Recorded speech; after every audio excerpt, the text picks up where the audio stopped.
Buenos días y bienvenidos a France 24 y a Radio Francia Internacional. Estamos en Avignon, donde nuestro invitado de hoy, Stéphane Séjourné, ministro francés de Asuntos Exteriores, acaba de terminar su primera gira por África. Buenos días, señor ministro. Buenos días. Para entrevistarlo me acompaña Marine Normand, mi colega de RFI. Buenos días. Buenos días. Stéphane Séjourné, su gira lo llevó a Nairobi, Kigali y Abiyán. Y en Ruanda participó en la conmemoración del 30º aniversario del genocidio de los Tutsi. Este acto estuvo marcado por la confusión del lado francés. El jueves el Palacio del Elíseo le comunicó a la prensa esas palabras, que cito textualmente: Francia podría haber detenido el genocidio con sus aliados occidentales y africanos, pero le faltó voluntad para hacerlo. Estas son palabras muy fuertes que no se encuentran en el video del jefe de Estado que fue difundido con motivo de estas conmemoraciones. ¿Por qué, señor ministro? Francia buscaba la reconciliación y el discurso que dio el presidente de la República en 2011 es parte de esa reconciliación. De hecho, es ese discurso el que me ha permitido, como ministro de Asuntos Exteriores, asistir a estas conmemoraciones, que fueron muy emotivas y en las que escuchamos varios testimonios conmovedores y terribles. Ese genocidio fue el último genocidio del siglo XX y efectivamente hubo esta polémica. Pero eso no desvirtúa en absoluto el trabajo de introspección que realizó el presidente de la República en 2021. El trabajo de asumir nuestras responsabilidades y hacer frente a nuestras responsabilidades en esta crisis. Por lo tanto, creo que es una polémica que no viene al caso, que no desvirtúa en absoluto la voluntad de reconciliación de Francia. De hecho, allá pude hablar con el presidente de Ruanda y eso también me permitió reiterarle nuestra voluntad de continuar con esta reconciliación. En 2021, como usted lo dijo, el presidente Emmanuel Macron mencionó la abrumadora responsabilidad de Francia. ¿Por qué no ir hasta el final de este proceso conmemorativo, por ejemplo, reconociendo la culpabilidad de Francia? ¿Y por qué no pedirle perdón a Ruanda? Hemos reconocido nuestras responsabilidades. Es más, así lo expresaron los discursos pronunciados por diversas personalidades durante las conmemoraciones.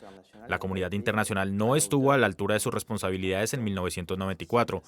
Y el presidente de Francia ha reconocido la responsabilidad de Francia, lo que también nos ha permitido volver a comprometernos con Ruanda en toda una serie de cuestiones bilaterales, en particular a través de una mayor cooperación.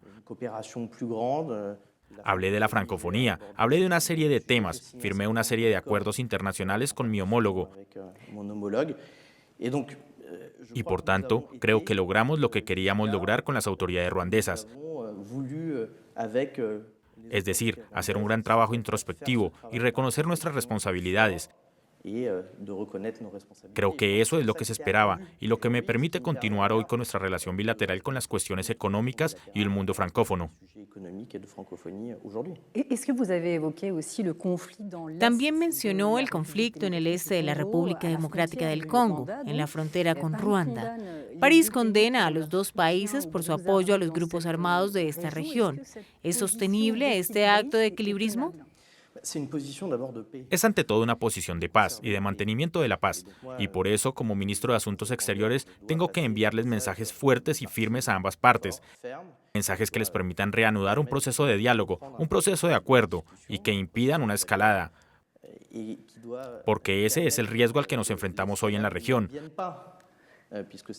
Así que sí, les reiteré a mis dos homólogos con los que hablo regularmente por teléfono sobre estos asuntos nuestras peticiones tanto a la parte ruandesa como a la parte congoleña. Y estamos avanzando en estas dos cuestiones. ¿Podría Francia imponerle sanciones a Ruanda? Emmanuel Macron dijo que habría sanciones si no se respetaba el cese al fuego. Ha pasado un año. ¿Habrá sanciones, ministro? En este punto seguimos trabajando en los mensajes que hay que comunicar.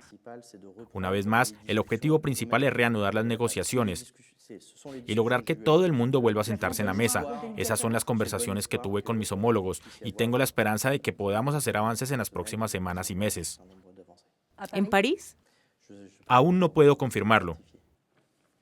Otras regiones, otros desafíos. Ministro, el recién elegido presidente de Senegal, Bassirou Diomaye Faye, Promete realizar cambios sistémicos. Por ejemplo, el nuevo jefe de Estado senegalés quiere dejar de usar el franco CFA. ¿Cómo percibe Francia sus relaciones con este presidente? Un presidente que tiene nuevas aspiraciones. Primero quisiera decir con toda sinceridad y transparencia que el proceso democrático funcionó, que hay cambios políticos como muchos países, entonces nos pueden gustar más o nos pueden gustar menos las orientaciones políticas, pero debemos estar colectivamente satisfechos de que las instituciones senegalesas fueron fuertes, de que el relevo se produjera a través de las urnas y de que las elecciones fueron totalmente transparentes. Y por lo tanto, la fuerza senegalesa es permitir esto. Voy a decir madura, que construye en sí mismos estos cambios en función de lo que quiere el pueblo. Es eso lo que llamamos una democracia que está viva. Senegal también les envió un mensaje a varios regímenes que piensan que las ideas solo se pueden alcanzar por la fuerza o por los regímenes militares. Ese es el primer punto. ¿Cómo prevé su relación con el país? Será una buena relación. Queremos trabajar con ellos y naturalmente les hemos pedido que vengan a París. Y yo también podría ir allá en una visita bilateral si es necesario. Estaremos en contacto. En cualquier caso, creo que es un buen ejemplo de cambio democrático y que estas alternancias democráticas permiten que haya cambios de gobierno con ideas diferentes dentro del marco constitucional.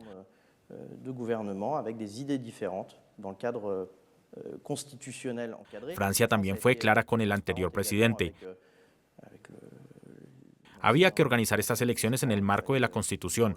Así lo fueron y me parece algo bueno. Siguiendo con el tema del franco CFA, Bassirou Diomaye quiere abandonar la zona de esta moneda. En 2020 se había anunciado una reforma, pero fracasó. ¿Por qué? En primer lugar, sobre el franco CFA, ya no estamos involucrados en la gobernanza. Ya no tenemos reservas en Francia para garantizar la moneda. No tengo ninguna opinión al respecto. Si los países africanos están de acuerdo en cambiar el nombre y organizar su moneda de otra manera, es una cuestión de soberanía nacional y nos gustaría apoyarlos en ese proceso. Si solo se trata de cambiar el nombre, pueden cambiarse. Si se trata de un cambio de organización monetaria, también pueden cambiarse. Son los estados soberanos africanos los que deben decidir y no le corresponde a Francia opinar al respecto. Ya hicimos nuestra parte al dejar la gobernanza del franco CFA y ahora son los estados africanos los que tienen que decidir. En materia de seguridad, Emmanuel Macron anunció a principios de 2023 una reducción del número de tropas francesas desplegadas en el continente. Su enviado especial para África, Jean-Marie Bockel, afirmó recientemente que Francia se quedará en el Chad. En el Chad se encuentra una de las mayores bases de Francia en el continente y también es un país que ha estrechado sus relaciones con Moscú. ¿Esto es algo que le preocupa? Como usted dijo, Jean-Marie Bockel está organizando consultas sobre las bases militares. Y tanto las Fuerzas Armadas como Jean-Marie Bockel deben informar sobre las consultas que están llevando a cabo. En cualquier caso, el presidente de la República decidió renovar nuestras bases, organizar bases con menos tropas desplegadas, bases más articuladas localmente con los ejércitos nacionales y africanos. Y por eso en este momento estamos a la escucha. Se están realizando consultas. Y creo que eso también es lo que nos ha mostrado la historia. Y si el Chad llegara a firmar un acuerdo de colaboración con Rusia, por ejemplo, ¿seguirían en el país? De nuevo, todos los países son libres de ejercer su propia soberanía. Todos pueden tener sus alianzas con los rusos.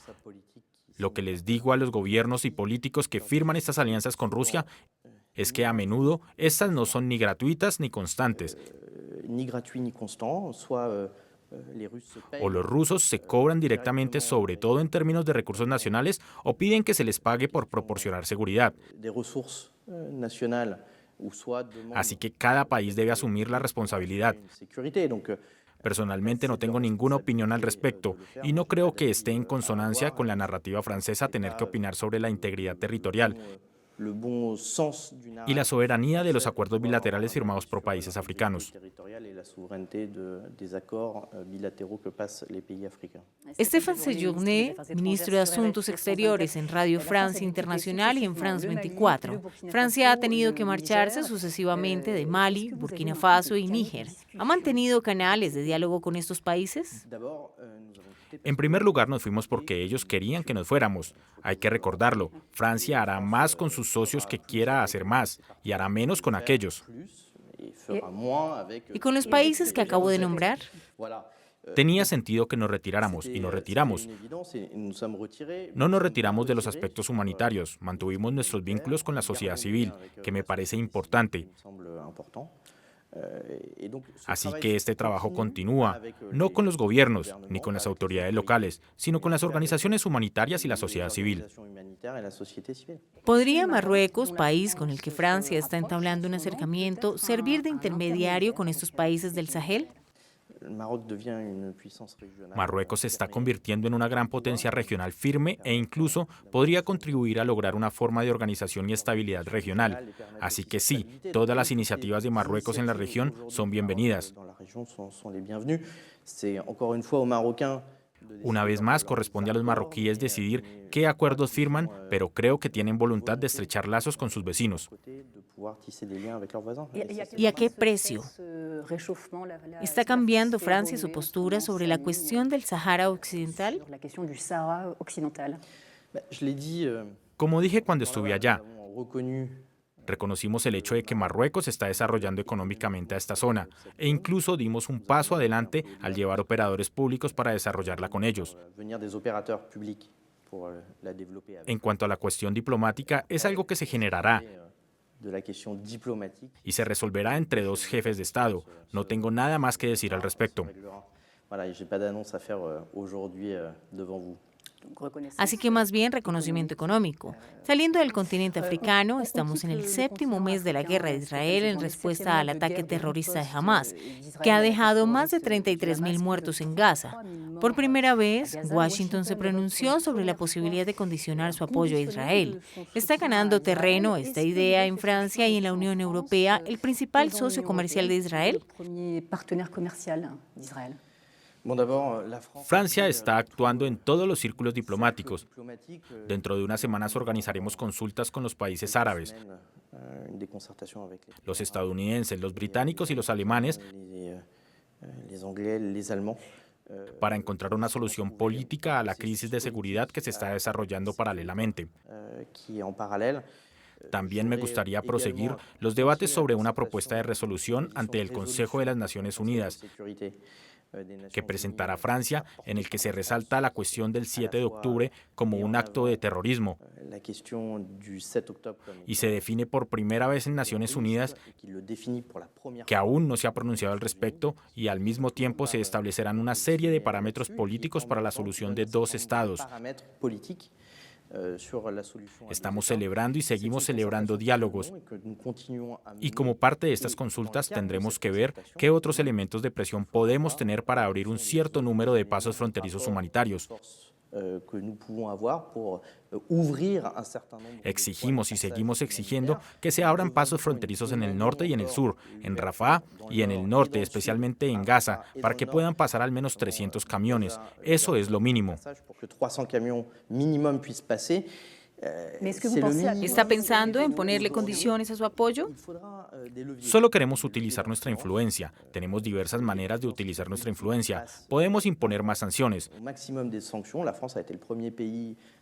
Francia fue el primer país que propuso sanciones a escala europea con los colonos violentos de Cisjordania. Seguiremos haciéndolo si es necesario para obtener una apertura humanitaria y también contra Hamas. No debemos olvidar que 3 de nuestros compatriotas siguen siendo rehenes en Gaza y su liberación no tiene condiciones.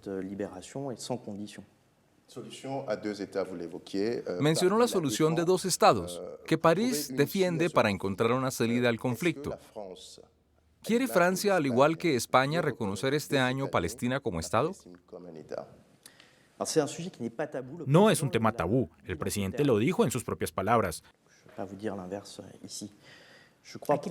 Y no voy a decir lo contrario. Sin embargo, creo firmemente que este tema está estrechamente vinculado con el proceso de paz y que sería un error reconocer políticamente el Estado de Palestina sin proveer una solución política para la región. Así que podríamos contentarnos a nivel europeo y decir que reconocemos al Estado de Palestina unilateralmente. Pero no creo que sea útil hacerlo solos, sin un proceso de paz,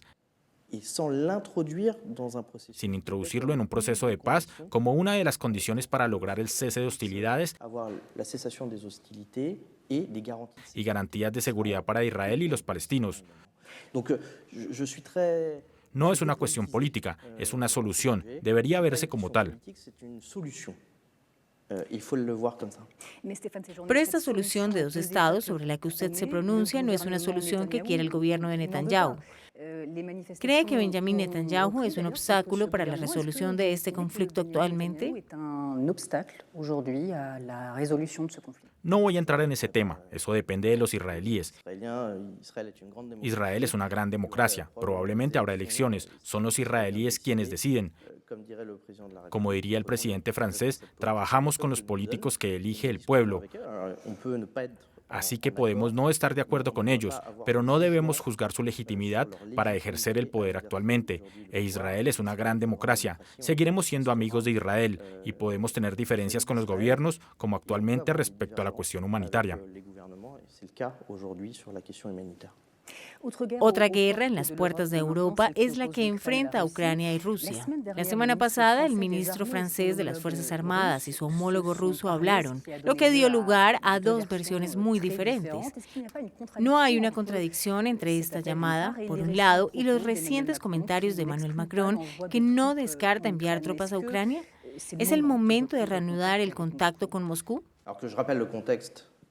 Permítanme recordar el contexto de esta conversación, que no tenía que ver con el conflicto de Ucrania en sí, sino con los atentados ocurridos en Moscú. Tenemos una larga tradición de cooperación con Rusia en materia de terrorismo.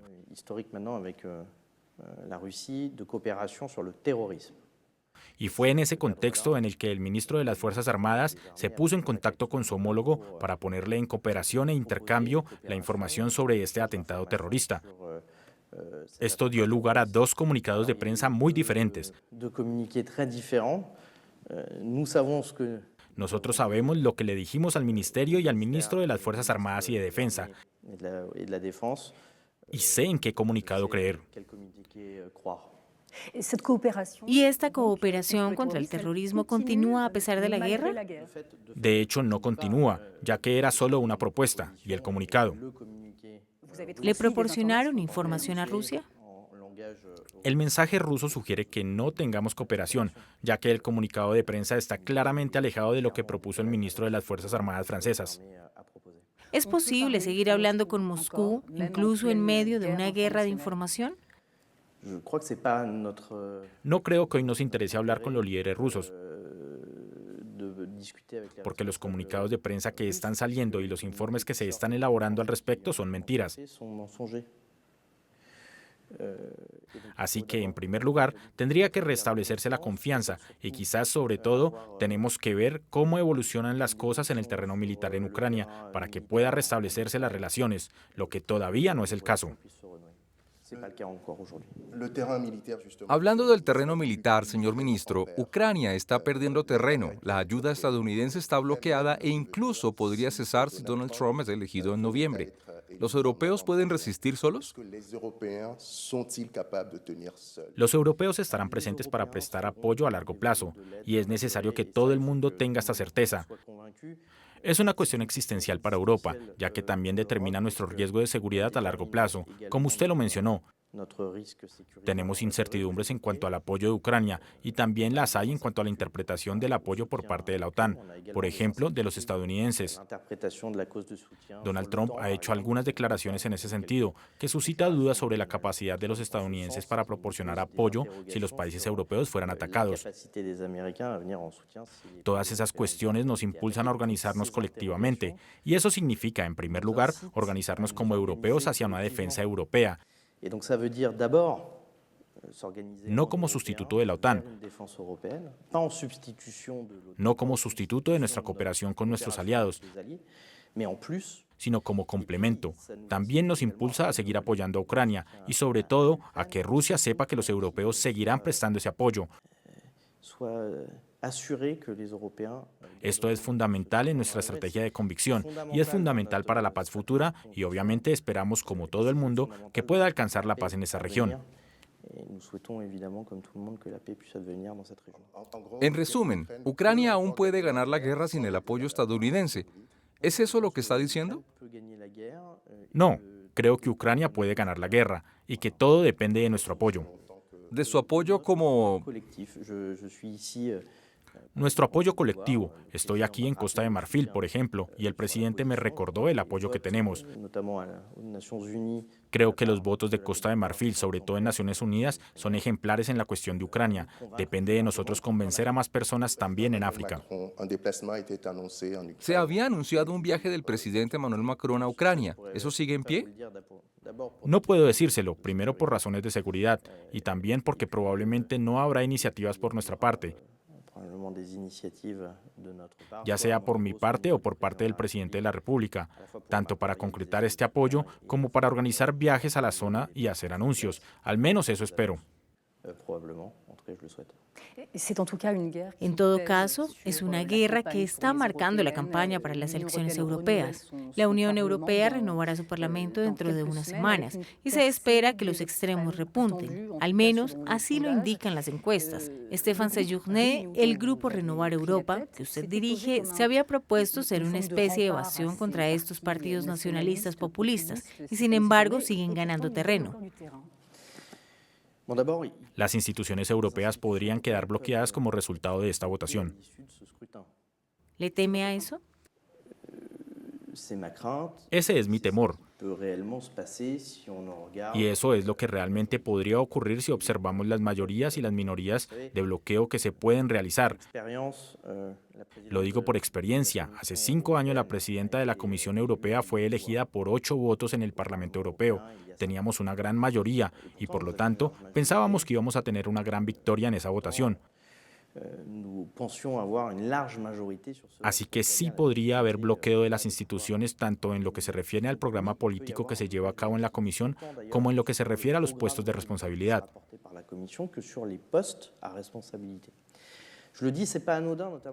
Y no es insignificante, sobre todo con lo que está pasando en Ucrania, porque estaremos en un momento de la historia en el que hay todo tipo de riesgo.